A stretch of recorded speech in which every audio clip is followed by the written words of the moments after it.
Next thing we're going to be doing is hamstring, back of the leg. So much like the anterior thigh, we have part A and part B for the hamstring. So I'll show you the first of those two right now, which is the lower part of a hamstring. So we'll begin here. So a yoga strap or karate belt, which this is a very helpful thing to use. One can use pretty much anything. I sometimes use a rolled up long sleeve t-shirt that works well. Could use a rope. The stretchy bands tend not to work as well because they move too much. I find this karate belt is like the ideal thing to use. But basically you just need a rope of some sort. So we're going to start here. So this first exercise is for the lower part of the hamstring. So the hamstring's in the back of the leg here. We're going to focus on the lower part and then the upper part. So first thing, we start from this position with the knee bent. And what we'll do is, once more like the other exercises, we start by taking a deep breath in. And then as you exhale, you just extend the knee until it's fully extended. And so I'm going from this position to this position. And let me just start by saying, if you haven't done this before, you can start. You have to start somewhere. So just if you can see the angle of my leg right now, you can start somewhere around there, maybe about 45 degrees or a little bit more, and you'll just extend the knee. And for me, this feels fine. So what happens is, as you move the leg back, I kind of think of the leg moving at the hip, going from here, there, there. If I start there and it's easy, then I'll move it back, and then when I do this, extend the leg, I can feel it's tighter. It's not quite as easy. So that's more close to the working range than the first one. But you have to determine where to start somewhere. So just start, say about 45 degrees and see how it works. So I move my leg back a little bit, and now it's a little bit more challenging. I feel the tension behind my knee, and it's almost not quite too much, but almost too much to be able to do. So that's good.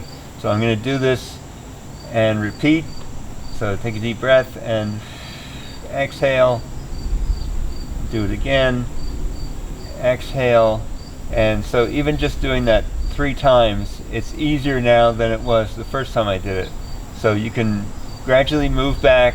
So now it's become easy, so I can move it back a little bit.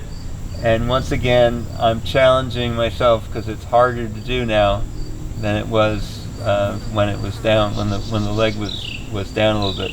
So you'll just work. Obviously, you can only go so far, but you want to be able to go back as far as you can. So I'm going to start here now and extend, and that's challenging. So I'll do this maybe 2 or 3 times at the same position. And that was a little bit easier.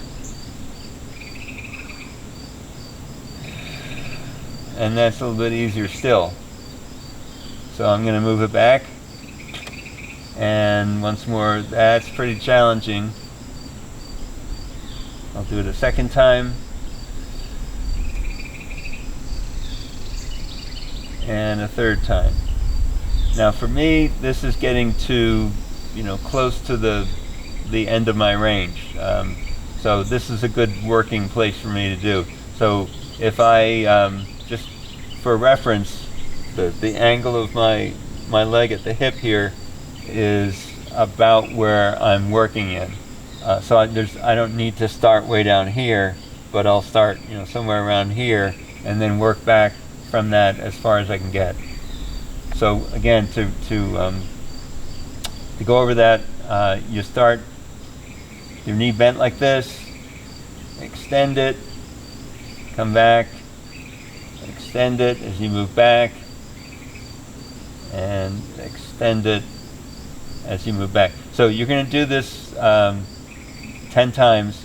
So you might break it up by, say, doing it 3 times at your first position, 3 times at your second position, and 3 times at your third position, having determined what those positions are prior to when you're doing it. So yeah, so you should end up with your leg about 90 degrees or a little bit past 90 degrees when you're doing this. And the leg should be straight. So that's what the rope helps you to do, is to extend and keep it there. If you're doing this without a rope or without a belt, it's a little bit more difficult to do. It can be done, but it's easier to do when you have the rope. So that's for the lower part. Okay, next up is we just did part A, which is the lower part of the hamstrings. Now we'll do part B, the upper part of the hamstrings here. And this is done with the leg straight.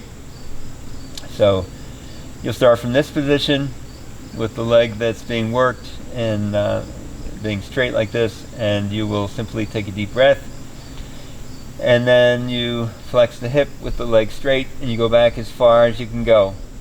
And when you reach that point, you stop and you go back down to the starting position.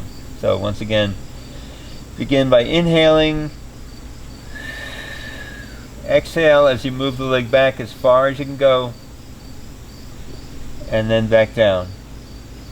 And remember, the exhalation, the period that you go back is you move for about 3 seconds. And as I said earlier, that I like to just follow my breath. So instead of counting, I'll just follow the breath. Usually the amount of time it takes for you to start exhaling to when you're finished exhaling is about 2 to 3 seconds. So that's about the right time. So once more, start here and extend, and then back down.